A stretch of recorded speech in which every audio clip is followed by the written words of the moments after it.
여러분, 세계 3대 미술관 하면 뭐가 떠오르세요? 시녀들로 유명한 스페인 프라도 미술관, 역사적인 작품들로 수놓인 대형 박물관, 다양한 미술관이 세계 3대 미술관의 자리를 놓고 의견이 분분한데요. 하지만 세계 3대 미술관 하면 빠지지 않는 곳이 꼭 하나 있죠.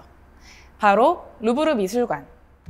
루브르는 소장 작품만 해도 약 40만 점, 한 작품에 1분씩 할애에 감상한다 해도 4개월을 꼬박 보내야만 하는 수입니다. 소장 작품의 유명세도 엄청납니다. 다빈치의 모나리자, 밀로의 비너스, 들라크루아의 민중을 이끄는 자유의 여신 등 루브르는 수많은 명작을 소장하고 있죠. 덕분에 전 세계 1위의 방문객 수를 자랑하기도 하는데요.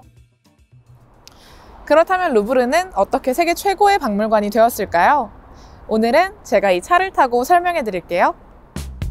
루브르 박물관은 루브르 궁전 내부에 위치해 있습니다. 이 박물관도 궁전을 개조한 것인데요. 사실 루브르가 처음부터 박물관이었던 건 아닙니다. 처음 루브르가 만들어진 것은 1202년이었습니다. 당시 십자군 전쟁에서 도시를 방어하기 위해 요새를 만든 건데요. 하지만 적의 공격으로 인해 왕이 이 요새로 몸을 숨길 일이 많아졌습니다. 왕의 안전을 보장해야 했던 요새는 조직적이고 체계적인 방어 시스템을 갖추고 있었어요. 가장 안전하고 튼튼한 공간, 루브르는 곧 왕의 사랑을 받게 됩니다. 당시엔 샤를 5세가 집권 중이었는데요. 그는 소박한 요새를 궁으로 변화시키고자 합니다. 그러면서 외관에 많은 장식을 더하며 루브르의 왕실의 모습을 더해갔습니다. 내부에는 진귀한 보석과 수집품, 유물 등을 전시하기도 했죠. 이후 왕위에 오른 샤를 6세 역시 루브르를 왕실로 사용했고, 루브르는 끊임없는 재건축과 개조를 반복하며 왕실로서 사용되었습니다. 왕실의 겉모습은 곧 왕권을 상징하기에 그 외관은 점점 더 화려해져 갔죠. 뿐만 아니라 내부 역시 아름답게 꾸미기 위해 각종 미술품과 유물들로 가득 채워졌는데요. 하지만 1789년 프랑스 혁명이 발발합니다. 3년간의 혁명 기간 끝에 시민이 승리하고 왕실의 소장품을 국민들에게 공개해야 한다는 담론이 만들어졌고, 최초로 대중에게 왕실의 소장품을 공개하게 됩니다. 프랑스 혁명이 끝나고 정확히 1년 후 1793년에 루브르는 정식 개관하며 국가의 걸작이 전시되는 최고의 미술관으로 자리매김하게 되죠.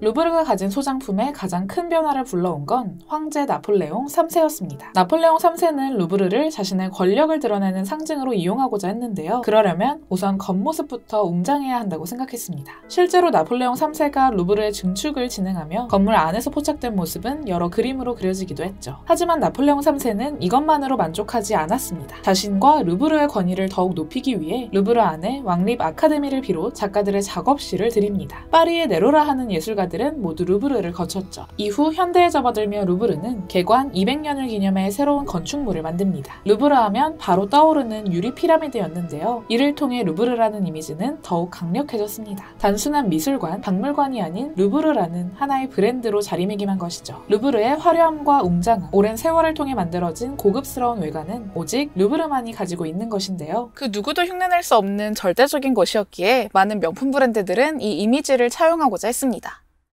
가장 대표적인 브랜드는 바로 루이비통입니다. 루이비통은 프랑스의 하이엔드 패션 브랜드인데요. 2017년 패션 브랜드 중에서는 처음으로 루브르 전시장 내에서 패션쇼를 진행했습니다. 이때 루이비통이 선보인 제품들에는 루브르가 소장하고 있는 예술 작품이 프린팅되어 있었는데요. 이 작품 이미지 역시 루이비통이 루브르에게 제공받은 것이죠. 명품 패션 브랜드뿐만 아니라 고급 향수 브랜드 등 각종 럭셔리 브랜드와 루브르는 협업을 진행하곤 했어요. 루브르와의 콜라보를 통해 명품 브랜드들은 명품이 단순히 사치품이 아니라 우리 일상에서 자연스럽게 스며들 수 있는 작품이라는 메시지를 전합니다. 반면 루브르는 다양한 브랜드와의 협업을 통해 단순한 박물관이 아닌 생동감 있는 브랜드로 성장할 수 있습니다. 명품 브랜드와 박물관의 콜라보레이션이 서로의 가치를 공유하며 상생하는 것이죠. 지금 제가 타고 있는 이 차도 마찬가지예요. 이 차는 DS 오토모빌이 루브르와 협업을 통해 한정판으로 출시한 DS7 크로스백 루브르 에디션인데요. DS 오토모빌은 수많은 럭셔리 브랜드를 낳은 프랑스의 명품 제조 노하우를 자동차 산업에 적용한 브랜드입니다. 혁신적인 기술과 더불어 프랑스의 럭셔리 노하우, 아방가르드 정신이 아름답게 조화를 이룬 자동차라 평가받고 있죠. 덕분에 DS 차량은 오랜 기간 프랑스 대통령들의 의전 차량으로 쓰이기도 했습니다. 1955년에는 샤를 드골 대통령이, 그리고 현재 재임 중인 마크롱 대통령도 이 DS7 크로스백을 의전 차량으로 활용했죠. 그렇다면 왜 이런 자동차 브랜드가 루브르와 협업을 하게 된 걸까요?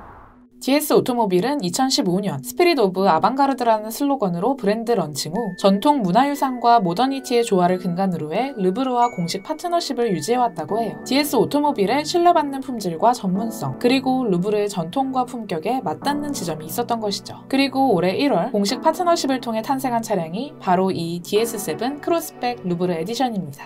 차량을 자세히 살펴보면 외관과 실내외에서 르브르를 오마주한 모습을 쉽게 찾아볼 수 있어요.